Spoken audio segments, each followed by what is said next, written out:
रामगिरीश प्रसाद का नमस्कार। आप लोगों के सामने मैं अपना लिखित नाटक प्रतिशोध का 6ठा भाग प्रस्तुत कर रहा हूँ। स्थान ठाकुर रंजीत सिंह की हवेली। ठाकुर रंजीत सिंह एक कुर्सी पर बैठे हैं, सामने दिनेश ठाकुर खड़े हैं। रंजीत, हमने यहाँ तुम्हें एक जरूरी काम से बुलाया है। दिनेश, क्या आज्ञा दीजिए डैड।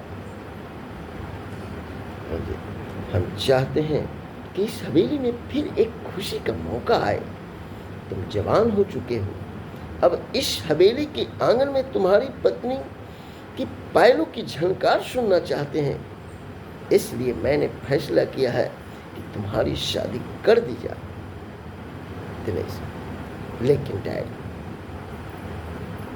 अभी मैं शादी नहीं कर सकता हूं। मेरे मन में भी बहुत सारी अरमान उत्पन्न होते रहते हैं। मेरी जिंदगी का फैसला मुझे करने दें डैड।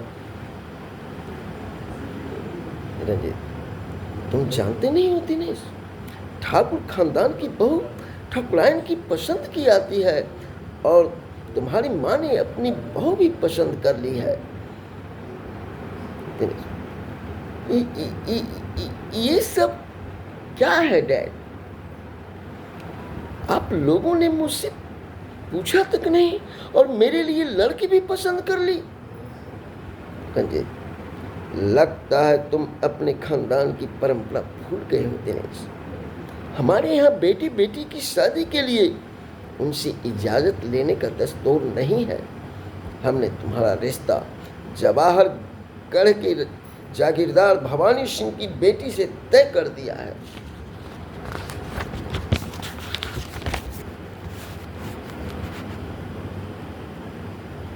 दिनेश, पहले आप मेरी बातों को सुनिए डैड।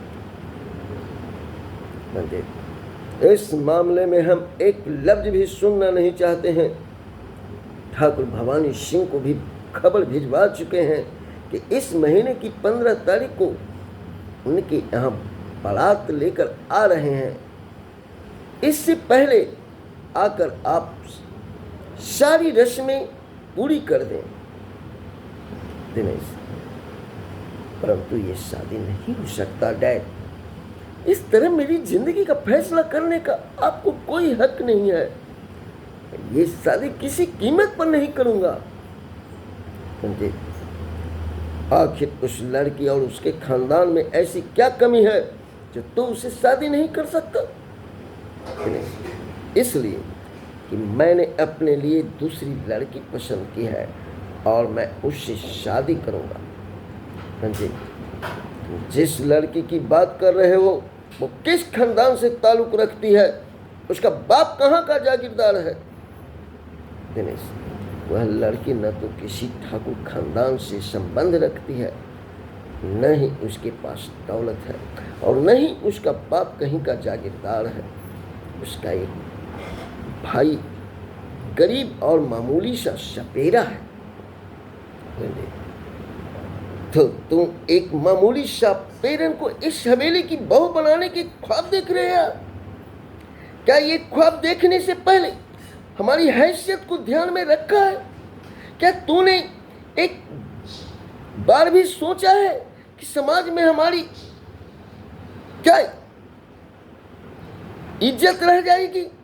क्या तूने एक बार भी ये सोचा कि समाज और सोसाइटी में हमारी क्या इज्जत रह जाएगी? क्या हम किसी को मुंह दिखाने के लायक रहेंगे?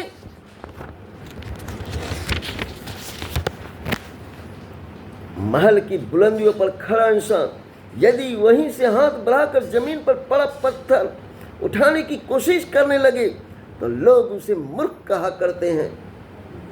दिनेश, लेकिन मैं ऊंच नीच के इस भेदभाव को नहीं मानता। भगवान की ऐसी विडंबना रही है कि पल भर में अमीर से गरीब हो जाता है। सुदामा जी भी एक गरीब ब्राह्मण थे। भगवान की कृपा से उनकी दरिद्रता दूर होते देर न लगी। तुम्हारी जुबान अब बहकी बातें करने लगा है दिनेश, मगर ये मत भूलो कि मैं तुम्हारा पिता हूँ। बेटा, दौलत जब तुम्हारे पास है तब तक सभी तुम्हारे आदेश को मानेंगे। इंसान की इज्जत उसकी दौलत से होती है। दिनेश, इज्जत, आप इज्जत की बात कर रहे हैं डैड? दौलत से इंसान की इज्जत बराबर नहीं बनी रहती है। दौलत तो चलायमान होती है, और वह मनुष्य नहीं जो दौलत पर मरता हो। समझे? क्या बकवास करता है नादान छोकरे। दौलत ही एक ऐसी चीज है जिसके इशारे पर सभी को नचाया जा सकता है। यह तुम्हारी नादानी है जो दौलत को व्यर्थ संपत्ति समझता है। दिनेश, मैं दौलत को बेकार नहीं समझता हूँ डैड। दौलत की कद्र करना मैं अच्छी तरह जानता हूँ। मुझसे गरीबों का दुख दर्द देखा नहीं जाता है। आखिर गरीब भी तो एक इंसान ही है। उनकी रगों में भी तो हमारी तरह खून प्रवाहित होता है। क्या गरीबों के शरीर में पानी प्रवाहित होता है? आप ही बताइए डैड, उनके शरीर किस मिट्टी का बना होता है? ज्यादा गरीबों का हिमायती बनने की कोशिश मत करो। तुम्हें क्या गरज है गरीब मरे या बचे? तुम ऐशो आराम की जिंदगी जियो। दिनेश, लेकिन डैड, एक इंसान का कर्तव्य होता है असहाय लाचार व्यक्तियों का सहायता करना, तकलीफ में पड़े व्यक्तियों के दुख दर्द को दूर करना। मेरी संपत्ति पर मौज उड़ाने वाले नालायक, जब तुझे अपनी संपत्ति से बेदखल कर दूंगा तब पता चलेगा कि गरीबों के दुख दर्द कैसे दूर होते हैं।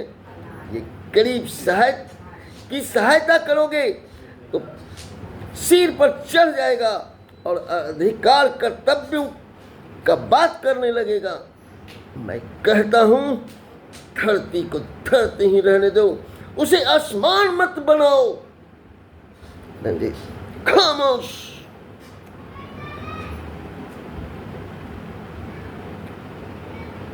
दिनेश, एक इंसान को धरती और आसमान में विभक्त न करे डैड।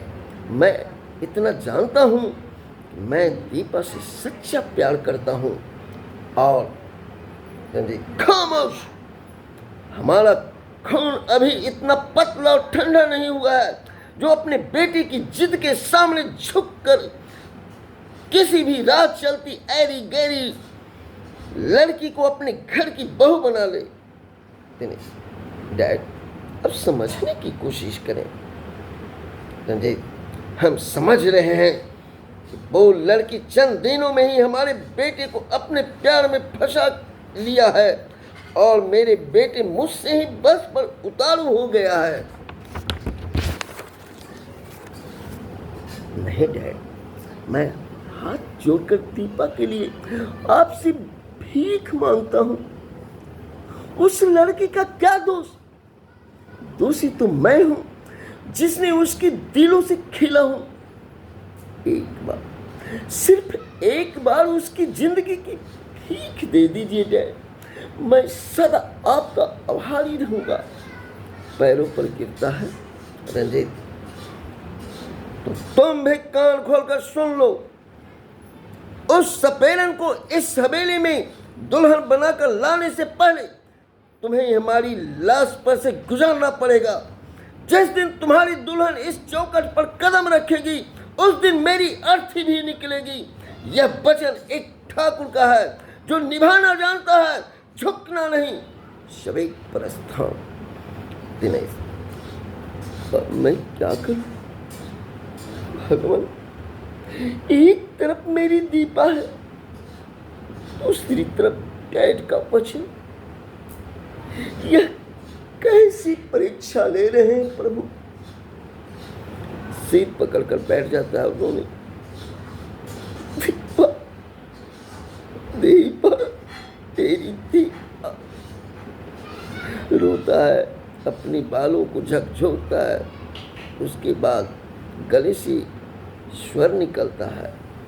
यहाँ पर एक गाना दे सकते हैं। जय हिंद।